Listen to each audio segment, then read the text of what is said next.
As an African American woman, I believe that it's impossible to truly know our history. And when I say our history, I mean Black American history, and Black American culture, and Black American ideas. Um, I think that'll be impossible to know fully unless you go back and read and collect and understand the writings prior to the Emancipation Proclamation and afterwards, um, of our African American authors and philosophers. The reason for this is because modern day history books are not going to include um, much of what was written because it was ignored. There was a whole, we have a whole entire culture um, that was not ever shared outside of our ethnic group for decades and decades and decades.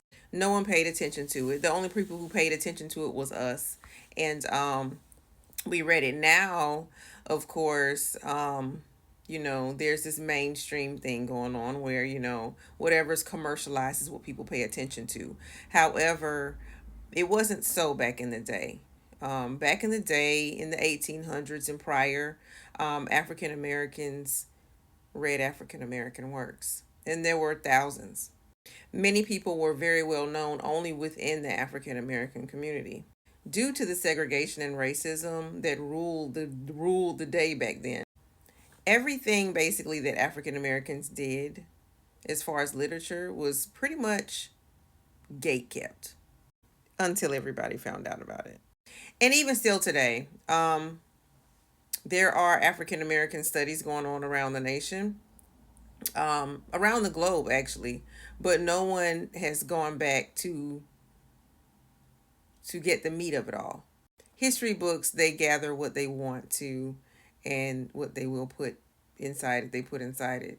But a lot of the great, great stories and the great meat of African American history is inside those books that people hardly know. The great thing of knowing about these books and these authors is the fact that um, it's easier to relay your culture to your children. It's easier to relay our beliefs, values down to our posterity. It doesn't have to be some made up false story, it's actually documented. For instance, The Appeal is one of the national Afro American newspapers of the 18 and 1900s. And inside the appeals, you'll find the book world, an alphabetical list of Afro American authors and their works. And yes, for those who didn't know, Afro American was being used in the 1800s and early 1900s. Now, at this time, they were getting all the Afro American books and authors that they could find for the Paris Exposition. And here are several of them and the books that they wrote. At this time, they'd recorded over 2,000 African American authors. And yes, this was in 1900. So, yes, there were authors, Afro American authors, prior to the Emancipation Proclamation, all the way back to the 1700s.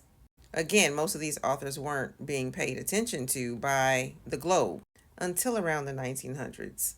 As you can see here in 1892 of the Morning News, very few efforts of Afro American authorship are known to the American people for the reason that their sale has mainly been confined to the members of their race.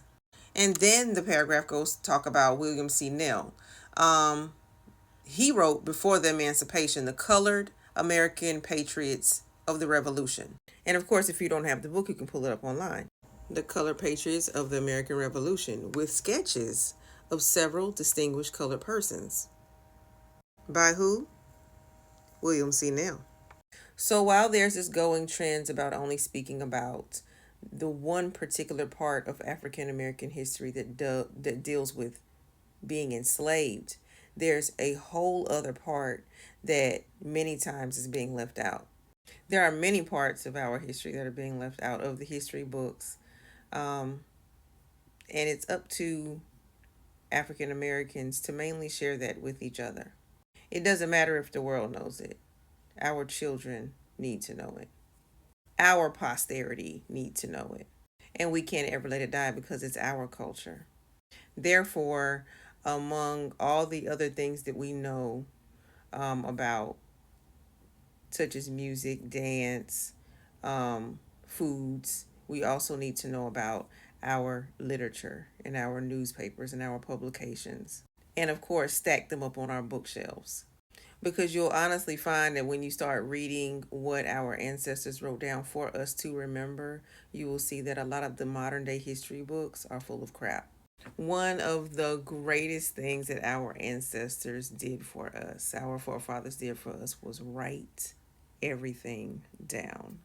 Because when people try to come up and alter or say that this didn't happen or this whatever, we have the receipts. And this is why literature plays a major role in cultures around the world. It definitely plays an important role in African American culture and history, written for us and by us.